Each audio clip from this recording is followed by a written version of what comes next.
하겠습니다.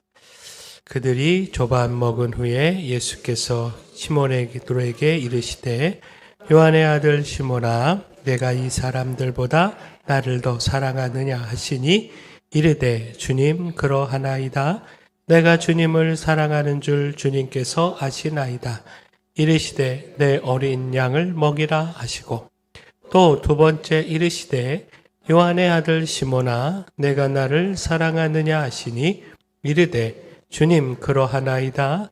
내가 주님을 사랑하는 줄 주님께서 아시나이다.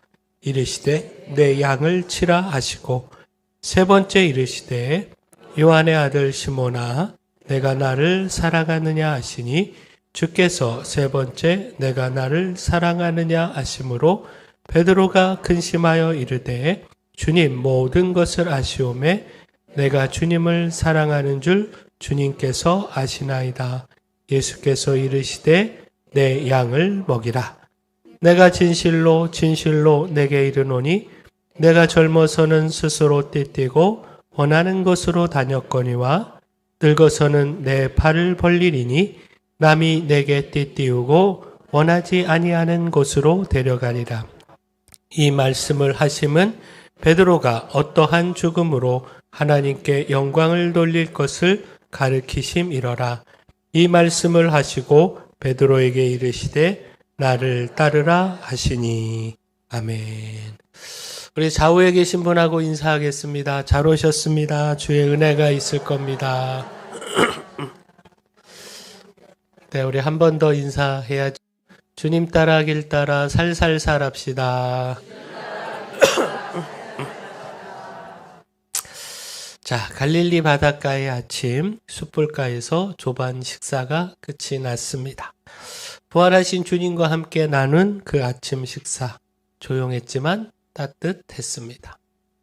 자, 식사가 끝나고 주님께서 베드로를 부르셨습니다. 그리고 내가 나를 사랑하느냐. 자, 이 질문을 통해서 베드로의 사랑을 확인하셨습니다. 그리고 나를 따르라.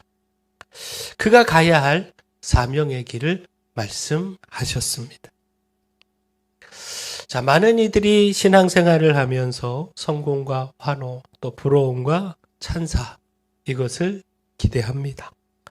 부활의 주님 그 만남을 통해서 부활의 영광과 기쁨에 참여하고 또 거기에만 머무르기를 바랍니다. 그러나 오늘 말씀은요, 부활하신 주님이 베드로에게 그 보여주신 길은요, 전혀 다른 길입니다. 그것은 십자가의 길이고 또 죽음의 길이었습니다. 부활의 주님이 베드로를 찾아간 이유, 결국 이 사명의 길 때문이었습니다. 구체적으로 말씀을 보면요, 주님은 베드로에게 이렇게 말씀하셨습니다. 18절 말씀 보시면 내가 젊어서는 스스로 띠뛰고 원하는 곳으로 다녔거니와 늙어서는 내 팔을 벌리리니 남이 내게 띠띠우고 원하지 아니하는 곳으로 데려가리라. 자, 베드로가 원하는 삶이 아닌 원하지 않는 삶, 그곳에 구속되고 결박되어 살아가는 삶, 끌려가는 삶, 살아가게 된다라는 겁니다.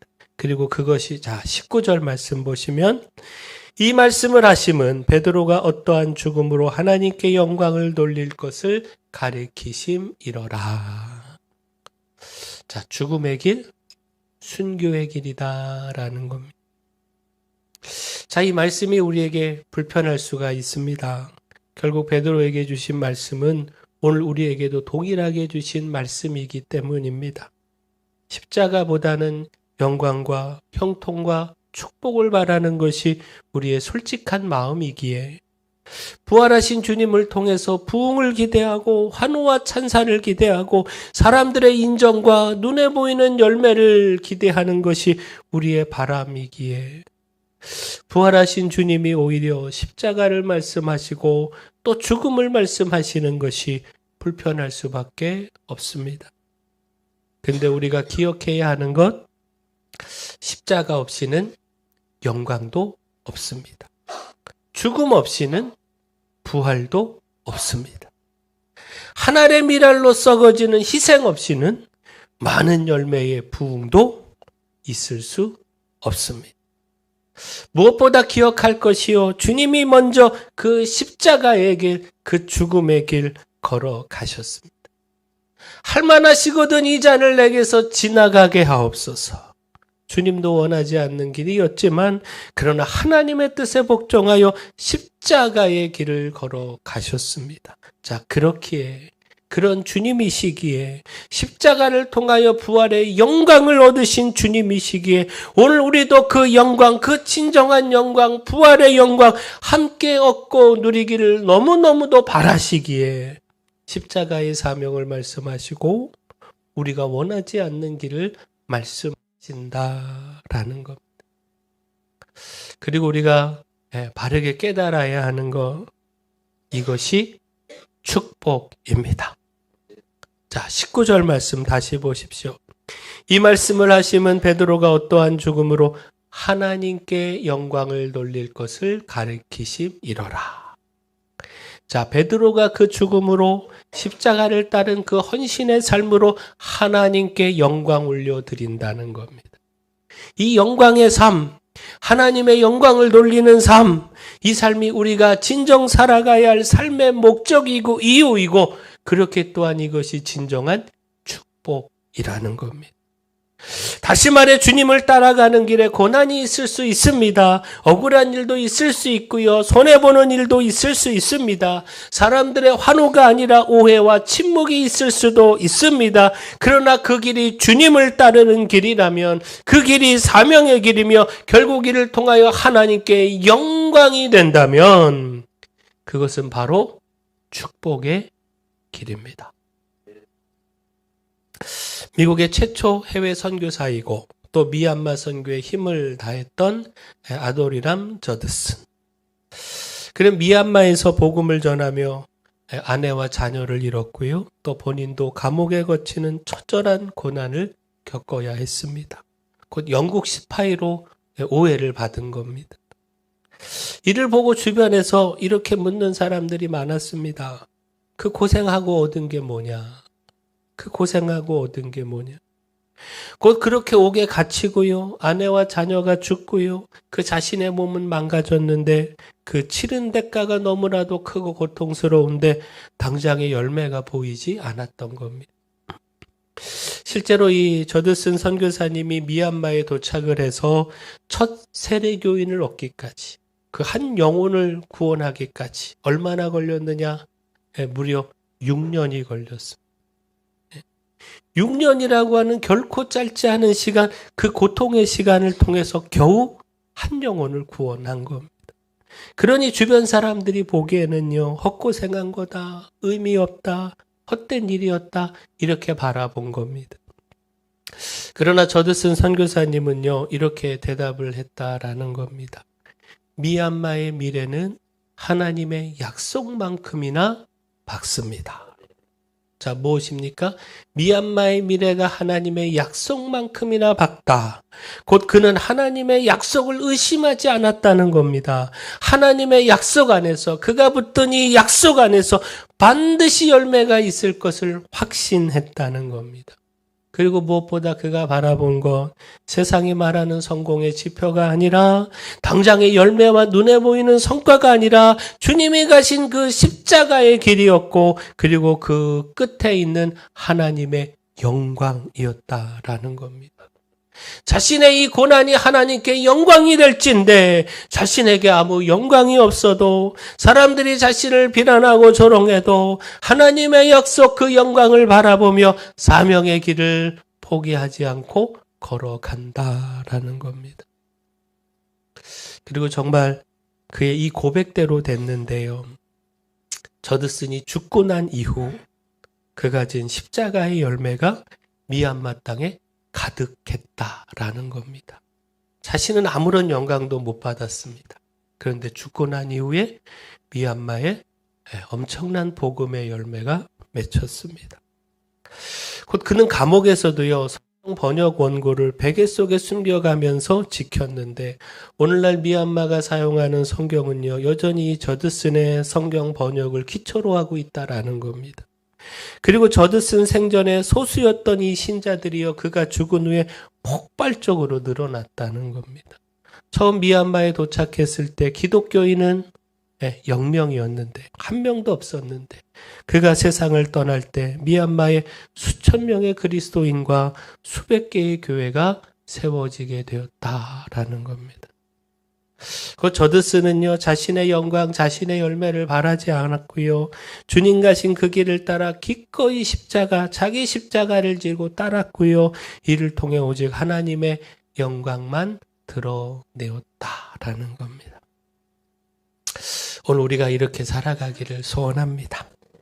부활의 주님, 그 주님 앞에 물론 부활의 기쁨도 감격도 찬양도 그건 누리며 올려드리지만 그러나 또한 주님의 십자가와 부활의 영광을 바라보며 오늘 우리가 걸어가야 할 그 십자가의 길, 이를 통하여 올려드려야 할 하나님의 영광, 우리가 살아가야 하는 삶의 이유요 목적이고 진정 우리가 추구해 가야 하는 축복의 삶, 이 길을 우리가 어렵지만 참 힘든 길이지만 따라가기를 소원합니다. 19절에 나를 따르라. 주님 말씀 앞에 네, 제가 따르겠습니다. 주저하지 않고 응답하기를 소원합니다. 자, 따라서 중요한 것이 사랑입니다. 주님 향한 사랑. 이 사랑이 있어야 그 십자가의 길, 그 사명의 길, 내가 원하지 않지만 따라가야 하는 그 길, 이 길을 걸어갈 수 있습니다. 사랑 없이는요, 억지로 갈 수밖에 없고 그렇게 억지로 가다가는 결국 돌아서고 실패할 수밖에 없습니다. 따라서 주님이 찾아오신 겁니다. 주님께서 베드로에게 내가 나를 사랑하느냐 3번이나 물으신 겁니다. 예수님을 모른다 3번 부인했던 그 실패를 이 3번의 물음을 통해서 다시 일으키시고 그 사랑을 내가 주와 함께 죽을지언정 결코 주님을 부인하지 않겠나이다. 그때 고백했던 그 사랑, 주님의 십자가 앞에서 실패해버린 그 사랑, 이 사랑을 다시 불러 일으키신 겁니다. 그 주님은 베드로에게 내가 강하냐? 내가 충분히 준비되었느냐? 내가 다시 실수하지 않을 자신 있느냐? 이건 묻지 않으셨습니다. 오직 물으신 것, 내가 나를 사랑하느냐? 내가 나를 사랑하느냐? 아직 그 사랑이 있는지, 다시 그 사랑을 불러일으킬 수 있는지 오직 이 사랑 하나만 물으셨습니다. 자, 오늘 우리도 마찬가지입니다. 사명의 길은요, 우리의 의지로 가는 것 아닙니다. 용기가 충분하다고 갈 수 있는 것도 아닙니다. 그 사명의 길에 박수만 있는 것도 아니고 언제나 사람들이 알아주는 것도 아니고 환호와 찬사와 부러움, 세상이 말하는 성공, 이것이 기다리고 있는 것도 아니고 오히려 십자가가 기다리고 있고 희생이 기다리고 있고 침묵하며 감당해야 될 사명의 무게가 기다리고 있습니다. 그런데 그 길을 걸어갈 수 있는 것, 그 길을 피하지 않고 우리가 기꺼이 갈 수 있는 것, 바로 그것은 사랑입니다. 오직 사랑. 주님을 향한 내 마음의 진심의 사랑. 이 사랑이 있어야 우리가 걸어갈 수 있습니다. 1850년대 미국의 어느 한 노예 경매장. 굴욕적이고 비참한 환경 가운데서 한 흑인 어린 소녀가 경매대 위에 올랐습니다. 이 소녀는 짐승처럼 취급받으면서 자신의 운명이 누구의 손에 팔려갈지 몰라서 두려움에 떨고 있었습니다. 그는 자신을 때리지 않을 주인, 밥을 굶기지 않을 주인, 이런 주인을 만나는 것이 이 소녀가 바랄 수 있는 최고의 행운이라고 할 수 있었습니다. 근데 그때 한 키가 큰 백인 신사가 나타나서는 높은 가격을 제시하고 이 소녀를 샀습니다. 당연히 사람들은요, 그 신사가 그 소녀를 고된 노동에 부리거나 하인으로, 하녀로 삼을 것이라고 생각을 했습니다. 소녀 역시 체념한 눈빛으로 새로운 주인의 뒤를 따라갈 준비를 하고 있었습니다. 하지만 그 남자는 소녀에게 다가와서 서류 한 장을 내밀었는데 바로 그 소녀의 자유문서, 얘야, 내가 너를 산 것은 너를 부리기 위함이 아니다. 너에게 자유를 주기 위해서란다. 자, 이 서류를 받으렴. 너는 이제 더 이상 노예가 아니야. 내가 가고 싶은 곳 어디든 가도 좋고 내가 하고 싶은 일 무엇이든 해도 된단다. 이제 너는 자유인이야. 자, 이처럼 두려움에 떨고 있던 이 흑인 소녀를 산 그 키가 큰 백인 신사. 자, 누구죠? 아시죠? 아브라함 링컨입니다. 이 소녀는 믿을 수 없다는 듯이 링컨을 바라보았습니다. 정말 제가 가고 싶은 곳 어디든 가도 되나요? 링컨은 미소를 지으며 그래도 된다고 대답을 했습니다. 그러자 잠시 생각에 잠겼던 이 소녀의 눈에 눈물이 맺혔고 그리고 링컨의 옷자락을 붙들면서 이렇게 말했다는 겁니다. 선생님, 제가 어디든 갈 수 있다면 저는 선생님을 따라가겠습니다. 저희를 자유롭게 해준 선생님 곁에 머물면서 선생님을 섬기고 싶습니다. 자, 무엇입니까? 소녀가 링컨을 따르기로 한 것은요, 링컨이 무서워서도 아니고 또 뭐 돈을 많이 준다고 해서도 아니고요. 죽을 수밖에 없는 이 노예의 신분에서 자신을 건져준 그 은혜 때문이었습니다. 이로 인해 그 소녀는요, 링컨을 존경하고 사랑하게 된 거죠. 그 사랑으로 기꺼이 링컨을 섬기겠다라고 한 겁니다. 억압이나 의무가 아니라 자신을 사랑한, 자유케 한 이 사랑에 감격할 때 우리는 비로소 기꺼이 사명의 길을, 주님 말씀하신 그 따름의 길을 선택할 수 있습니다. 주님을 향한 그 사랑이 회복될 때 십자가는요, 더 이상 짐이 되지 않습니다. 그러므로 우리가 이 사랑, 주님 향한 뜨거운 사랑, 우리 가슴에 가득 담기를 소망합니다. 그 사랑 때문에 기꺼이 기쁨으로 그 십자가의 길, 주님 따름의 길 걸어가기를 소원합니다. 무엇보다 우리가 사랑에서 넘어져 있다면 다시 일어서서 사랑으로 찾아오시는 주님, 그 따뜻한 사랑으로 회복시켜 주시는 주님, 그 사랑의 주님을 경험하고 다시 일어서서 다시 주님의 사랑 불러일으켜서 그 사랑으로 따라가기를 소원합니다. 곧 우리는 연약합니다. 얼마든지 넘어질 수 있습니다.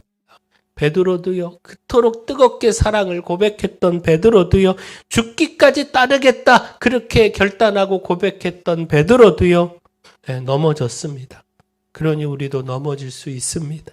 실패할 수 있고 낙심할 수 있고 두려움에 흔들릴 수 있습니다. 순간적으로 믿음이 무너질 수도 있습니다. 근데 중요한 것은요, 우리가 넘어지지 않는 사람이 되는 것이 아니라 넘어진 자리에서 다시 일어나는 사람이 되는 것. 그 넘어진 자리에서 그냥 주저앉지 않는 사람이 되는 것. 바로 이것이 중요한 것 아니겠습니까? 오늘 말씀 베드로가요, 우리에게 보여준 것은 바로 이겁니다. 그는 넘어졌지만 거기서 주저앉지 않았습니다. 거기서 끝나지 않았습니다. 찾아오시는 주님 그 놀라운 은혜, 그 속에서 다시 일어섰습니다. 그래서 우리가 잘 아는 것처럼 주님 말씀 따라 십자가의 길, 그 순교의 길을 끝까지 걸어갔습니다.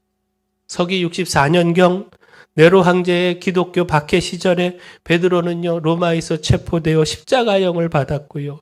그 처형장에서 내가 어찌 감히 주님처럼 바로 서서 십자가에 달릴 수 있느냐고, 그것 감당할 수 없다고 거꾸로 매달아 달라 부탁을 했고요.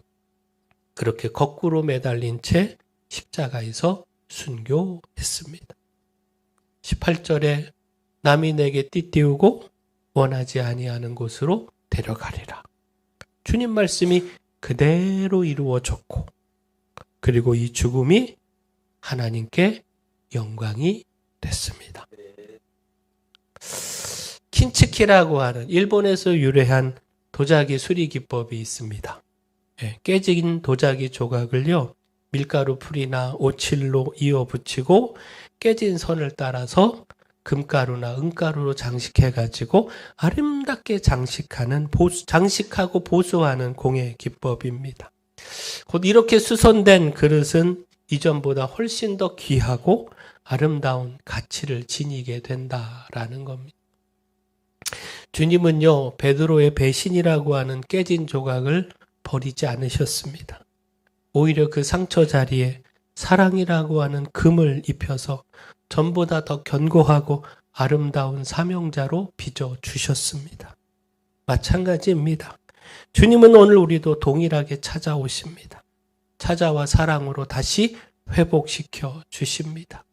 그러므로 오늘 우리도 찾아오시는 주님, 그 사랑으로 우리를 용서하시고 품으시고 다시 사랑으로 일어설 수 있도록 이끄시는 주님, 그 주님의 은혜 속에서 주님 향한 그 풍성한 사랑 다시 회복하고 그 사랑으로 십자가의 길, 하나님께 영광이 되는 길 걸어가기를 소원합니다.